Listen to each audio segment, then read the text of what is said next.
咱再来看海关最近查到真侪件对泰国、越南进口的减肥药啊，化验嘛发现讲有第4级毒品的成分。航空警察局已经展开侦办咯。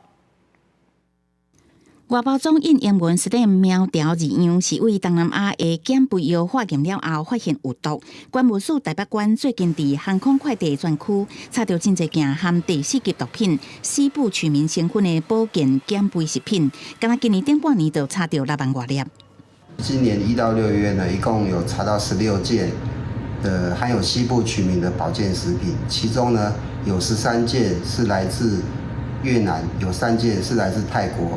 那总数一共是60660颗。根据了解，这互人查扣含毒的减肥药啊，并无完整标示成分，看会出来含西部曲明。越南、泰国籍移工为国外订买了后寄来台湾，大部分是伫移工内底流通，也无法度避免个人的吸味着。台北关除了依法报请航空警察局侦办以外，嘛加强查缉东南亚输入的保健减肥食品。服用了之后，它会让民众的血压上升、心跳变快。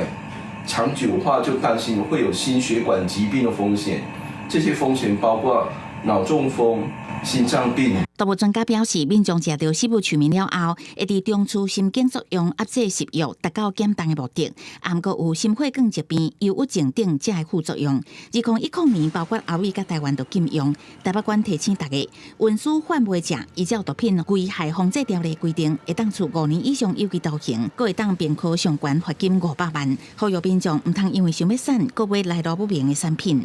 记者综合报道。